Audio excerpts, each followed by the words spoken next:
Dale. That's right, Heidi. We're doing a special renovation on the home of Marcy Miller. Say hi. Hello. Marcy's recently taken up one of America's fastest growing hobbies, collecting fine wine. Now, for most of us, the collection of fine wines is associated with rich, snooty people. Lovey, don't waste the Bordeaux on Gilligan. But not anymore. Lots of people are collecting wine, and to help Marcy out, we're converting our old butler's pantry into a wine locker. Now, our first step is to take out the old cabinets and shelves here. Whoa, wait a minute. First step is to get rid of the old butler. Excuse me.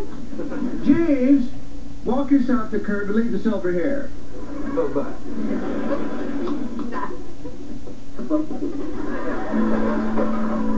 Okay, we finished gutting our room. Now it's time to create a moisture barrier. This allows us to control the climate regardless of outside conditions. To start, we've covered our walls with 3 mil plastic sheeting. Seals moisture out, locks freshness in. Okay, guys, I've just finished installing our climate control system. This is a combination refrigerator humidifier, which will allow Marcy to keep the room at 55 degrees with 65% humidity. And a 10% chance of showers. Well, we put in our redwood racks. Now, if you're on a limited budget, you can substitute PVC pipe for the redwood. There's Marcy right now. Marcy, what do you think of your new wine room? Oh, it looks terrific. But these shelves are so tall. Are you sure they won't tip over? Not a chance. I fastened these to the walls and floors with 7-inch bolts myself. Added some extra weight here for stability. Good thinking, Tim. Well, I love it.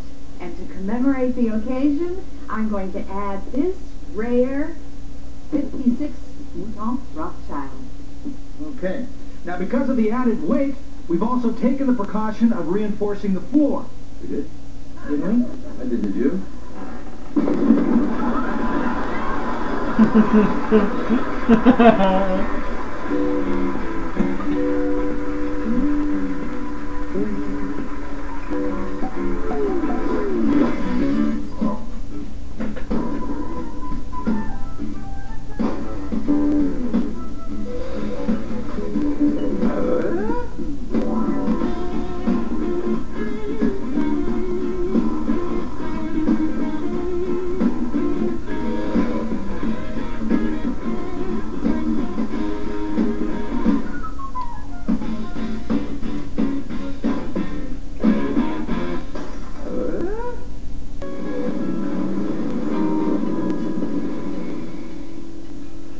Sounds great, Scott.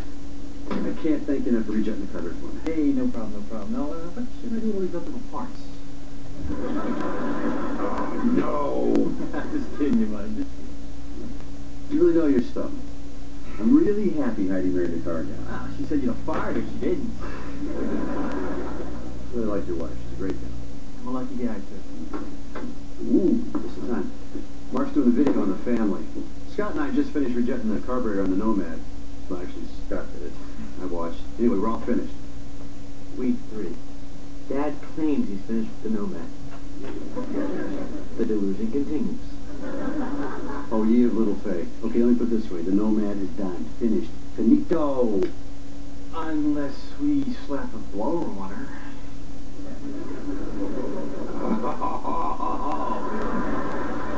This thing will run like a scalded cat. Yeah?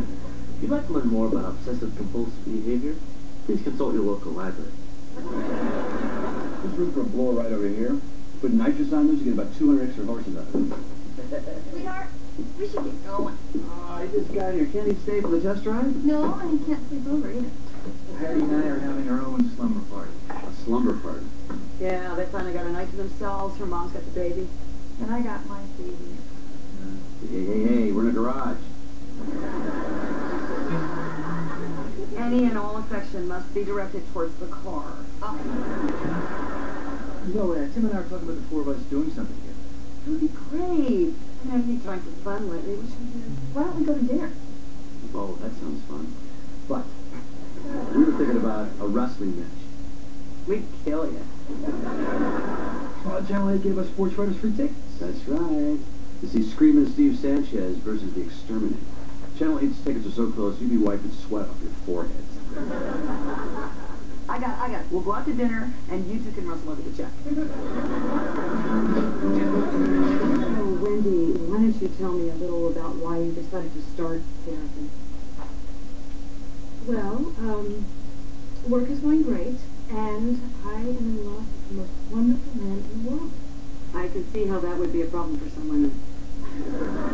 No, the problem is, he's married. I'm sorry. How did all that start? Well, one night last spring, I was at the TV station where I used to work, Channel 8, and Scott and I were both stuck there late writing extra sports. Oh, hold on a second. Oh, did you say Scott? Yeah, Scott.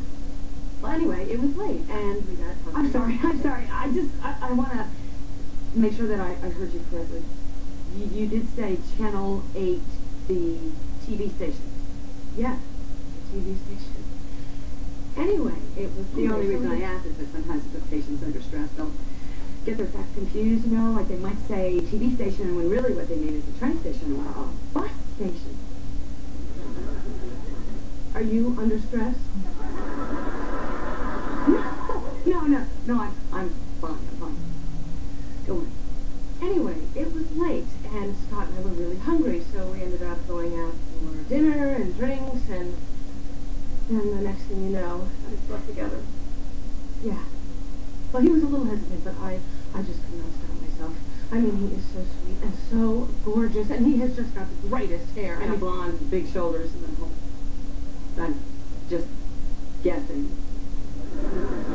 Well, anyway, we had a great time together, and look what he surprised me with. An owl. Mm-hmm. Well, do you think there's any significance to the owl? Well, perhaps in his mind it represents a clandestine relationship taking place under the cover of darkness. Or just like Hooters. I'm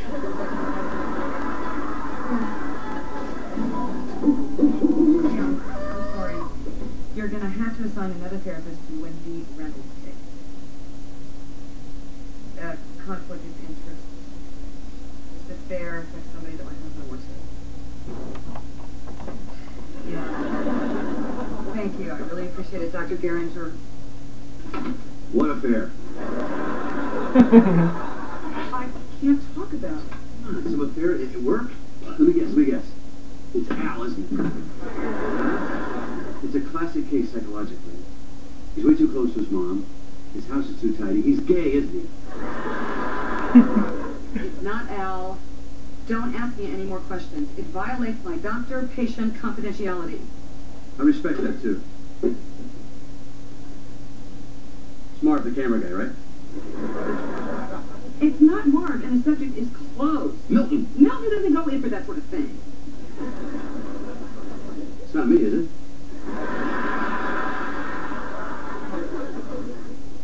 Heidi. She's cheating on Scott. The guy just rebuilt my carburetor, for God's sake. It's not Heidi. Heidi would do anything like that. Heidi would do anything like that? Oh, well, you're suggesting Scott would do something like that. Oh, it's always the man. You women, get up on your high moral horse, This guy would not do anything like that. He's a car guy. This car guy did do that. I don't believe it. He's a Chevy guy.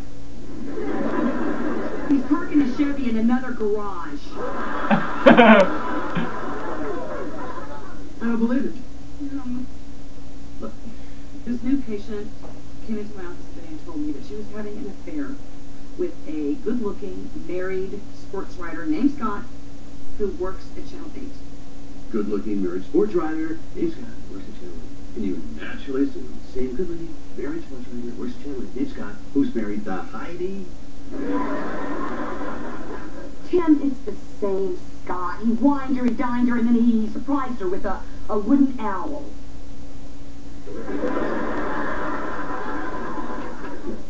Never heard it called that before. It's a pin. He bought her jewelry. Oh. You can't listen to this woman. I mean, she's in for therapy. Obviously, she's a little off-kilter. Probably desperate. I mean, why else would she be going to a student therapist when she could get a real one? Because there's a lot of damn good ones out there, right? What if the affair is still going on? What are we going to do about Heidi? Nothing. It's not the same Scott. How do you know? How can you be so sure? Honey, when you work on a car with a guy, They share secrets. How would I know? Sam, I know that you like to think the best of your car guys, but I'm absolutely certain, Sam, you gotta talk to Heidi. I'm not talking to Heidi. No, you can't. I can't talk to Heidi. Or you gotta talk to I'm not talking to Scott. No, you I can't. can't. That violates my patient confidentiality with Lincoln. There's one more. What? It's not the same Scott. You're in denial. I am not. R2. Are not. R2. Are not. R2. For more information on marital stress, please consult a licensed counselor.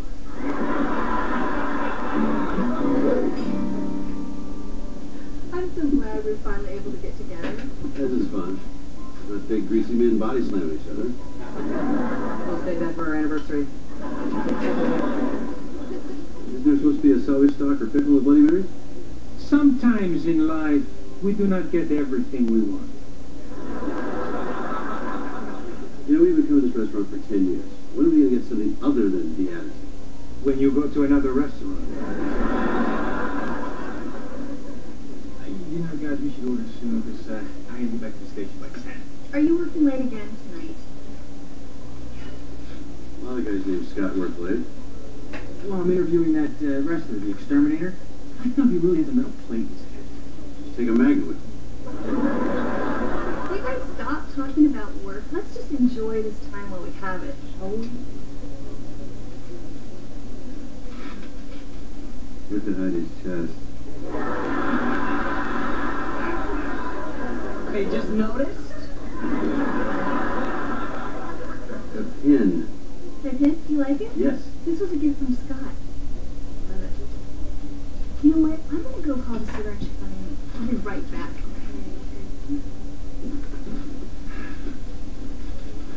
Let's see. Specials look good.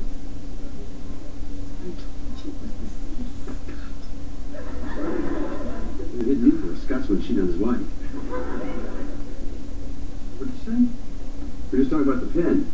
Did you buy those things by the gross? Sam, When you want to go back to work, you mean you go back to work on Wendy? will you shut up? What are you talking about? That was confidential information. What'd you tell me in the first place for? I was upset for Heidi. I needed somebody to talk to about it. I didn't know that you could blurt it all out. Once again, you underestimate me. So you guys know about Wendy? I don't know what to say. Well, I bet you knew what to say when you were working on Wendy's float bowls. Wendy? Wendy Reynolds.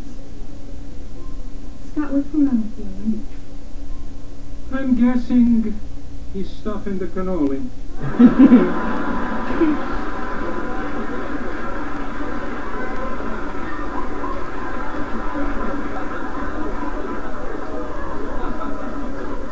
I'll give you 2 more minutes to decide.